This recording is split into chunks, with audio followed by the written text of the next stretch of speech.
तो देखिए बाल्टिक देश तो लगातार ड्रिल कर ही रहे हैं, लेकिन जिस तरह से बेलारूस में रूस के सैनिक ड्रिल कर रहे हैं उसको लेकर पश्चिमी देश हैरान हैं। कहा यह भी जा रहा है कि अगर बेलारूस जंग में उतरता है तो यूक्रेन को बचाने के लिए पश्चिमी देश सीधे सीधे मैदान जंग में कूद पड़ेंगे और तब युद्ध और ज्यादा विकराल हो जाएगा।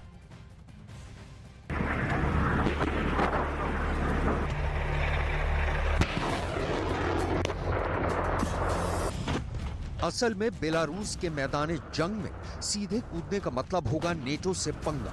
उसी नेटो से जो जेलेंस्की को हथियार और डॉलर से मालामाल किए हुए है। वही नेटो जो पुतिन की हथियार सप्लाई को लेकर एक नहीं सुन रहा। वही नेटो जो यूक्रेन तक अपना प्रसार चाहता है। और वही नेटो जिसे रोकने के लिए पुतिन ने यूक्रेन के खिलाफ जंग छेड़ दी है।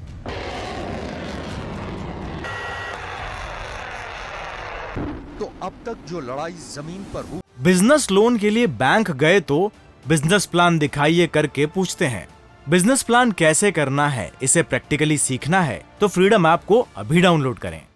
और यूक्रेन के बीच लड़ी जा रही है। बेलारूस के रूस के साथ युद्ध में उतरते ही बदल जाएगी। इसमें तब नेटो की डायरेक्ट एंट्री होगी, क्योंकि बेलारूस के आसपास के देश जैसे Poland, Estonia, Latvia, Lithuania NATO के सदस्य हैं। स्वीडन और फिनलैंड नेटो में एंट्री के लिए दरवाजे पर दस्तक दे रहे हैं।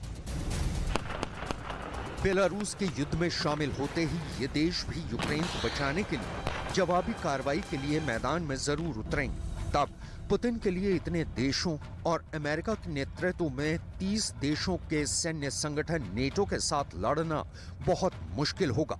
कहने का मतलब है कि नेटो बनाम रूस की सीधी लड़ाई से बचने के लिए ही पुतिन ने बेलारूस की जंग में सीधी एंट्री रोक रखी है। और नेटो भी आमने सामने की टक्कर से खुद को बचाने के लिए यूक्रेन की जमीन पर जेलेंस्की की सेना के साथ कंधे से कंधा मिलाकर नहीं लड़ रहा है। हाँ, नेटो रूस के खिलाफ यूक्रेन को बोरे में भर भर कर हथियार जरूर दे रहा है।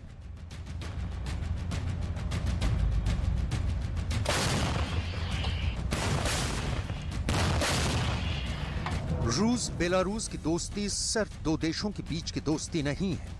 ये दो नेताओं की दोस्ती है जो एक दूसरे की शख्सियत से बहुत मेल खाते हैं। पुतिन की तरह प्रेसिडेंट लुकाशेंको भी बेलारूस पर 3 दशकों से एक छत्र राज कर रहे हैं। पुतिन और लुकाशेंको की दोस्ती दुनिया भर में मशहूर है।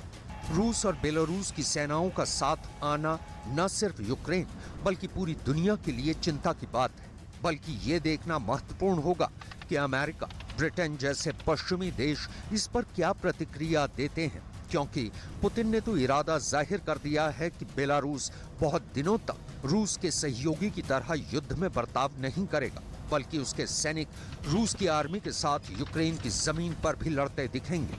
जेलेंस्की को यही चिंता सता रही है कि पहले से ही बख्मुत, सोलेदार, खार्किव, खेरसोन, नीप्रो में कठोर जंग लड़ रही यूक्रेन की सेना बेलारूस के बॉर्डर पर भी कैसे निपटेगी। पुतिन ने बेलारूस को कैसे आर्मी साजो सामान से पाट दिया है। हथियारों और जवानों की बेलारूस में तैनाती की लिस्ट देख ली